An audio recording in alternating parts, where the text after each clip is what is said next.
In today's video, we're going to deep dive into one of the most dramatic weeks in the stock market and what is likely to come. We're going to look at some charts, indications that you need to know for this week coming up.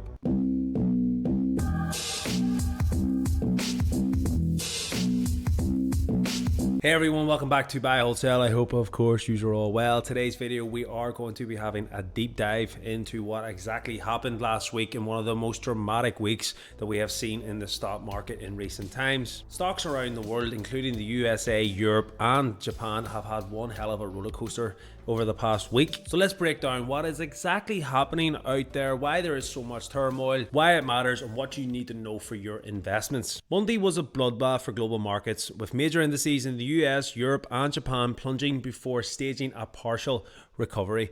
This followed an equally rough ride on Friday. The US tech-heavy Nasdaq dropped nearly 13% over 3 days, while Japan's Topix index fell by a whopping 12.2% in a single session. It was being described as trading like a penny stock, and on this channel, we all know about those penny stocks. It actually was so bad that it wiped out the entire gain for the year, putting it on record as one of the worst periods for Japan's financial markets since the 80s. What really caught people's attention this week, though, was the VIX index. The VIX index is a measure of the volatility within the stock markets. It went from 12 to 65. That's right, it was the highest level since the early days of the pandemic in 2020. This kind of surge indicates that investors are extremely worried about large market moves in the future. So what has actually set off this chain reaction? A lot of people are considering the job data that came out on Friday the 2nd of the month. That was a sort of a catalyst. What it's showing is that the employment rates are going up, and that is sort of saying, Fed, you're leaving this tight to drop the rates. If you don't drop the rates, we're going to go into a recession. And recessions, as you know on this channel, we've covered it to death. It ain't good, guys. Then we had weak manufacturing data. Then we had some really underwhelming earnings reports from the likes of Microsoft,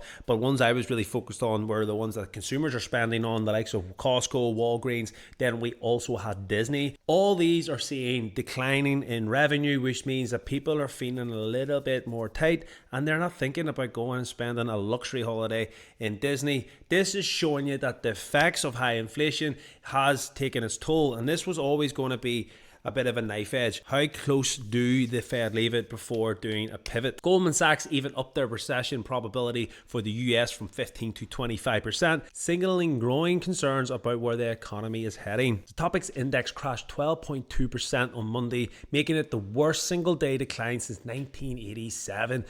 This came after a surprise 25 basis point interest rate hike by the Bank of Japan, which led to rapid appreciation of the yen. Japan is one of the biggest players in the world markets, so when it has fluctuations that's being described as like a penny stock, trust me, the markets around the world felt this shift. This forced many investors to unwind their yen carrying trades, a strategy that has been extremely popular due to Japan's ultra low interest rates. Companies like Toyota, which had been benefiting from this weak yen, saw their stock prices tumble as the yen strengthened. One of the most interesting developments was the increase in stock market correlation. And because everything's so interconnected, as I said, when something big happens to one of the biggest players, the world markets just feel it. It makes big moves all across the world. Let's talk about Japan though a bit more, because it's such a world player that you need to understand this. It is an aging population. Growth is on its way down. It has extremely high public debt. If you thought the debt was bad in the USA, you haven't looked at Japan's debt. It is more than twice the GDP ratio, which is just incredibly, just mind-blowingly scary. But as I did say at the start of the video, Japan actually was up on the year, but all those gains are now gone.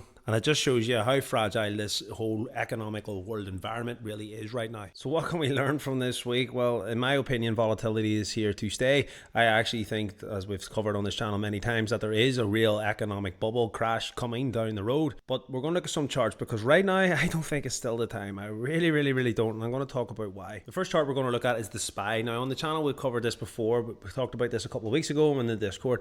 We were waiting on a bounce. Now, it didn't quite hit the 200-day moving average, which is bullish if we stay above. We're in a good period in terms of being in a bull market, and I just felt like all the other times, it just needed a healthy cool off. And we can see here that it did probably get that bounce, and we can see here as well RSI, MACD, everything needed to cool down to these levels because the Fed haven't pivoted yet. We have done videos where usually after the Fed pivots, a month or so after, the markets do crash, but they haven't done that yet. They haven't pivoted yet. So I still think there's a couple of months. I still think there's a presidential election. Previous historic times would have said that usually on a lead up to a presidential election, the markets go upwards. So there's a few sort of catalysts out there that would suggest that this will continue to run, but it's just a gut feeling. If we strip this down to the 4 hour, we can see it looks even more healthy. RSI, MACD especially is starting to cross over here. Buy symbols are coming in on our buy hold sell indicator, and we're starting to push on. I've been taking advantage over the last week, buying a lot of Bitcoin. I've been buying Tesla on the dip. Just feel it in my loins. They feel it down in my plums. Could be completely wrong. It really is anyone's guess. You've got to keep an eye out on Japan for sure. So in conclusion, do not be surprised if the volatility does continue. Japan is in a sticky situation. A surprise interest rate hike out of nowhere will send shockwaves. There's no doubt about it. It will have an impact on world markets. The tech bubble did see a 25% haircuts for the likes of Nvidia, but over the 5 days has recovered well. Don't forget the Magnificent Seven make up about a quarter of the entire S&P 500. So out of 500 companies, 7 are rated towards 25% of the whole entire thing. When they pull back, it massively impacts the markets. Those types of companies are still performing well when it comes to earnings reports. While we're seeing our consumer slow down, I still feel that there's a bit more gas in the tank. It's just a reminder how important it is to prepare, how to understand markets, not to fear. If you do have swing trades, make sure you've got your stop losses to close them out. A lot of my trades last week, at the start of the week, all closed out, but then we re-entered and reset, and we made money again, especially on the rebound. That was inevitable after one of the biggest sell-offs. It was inevitable. The harder they fall, the quicker they bounce back. So swing trading is always your friend. Take advantage of the long-term holds that you're interested in. Bitcoin below 60K.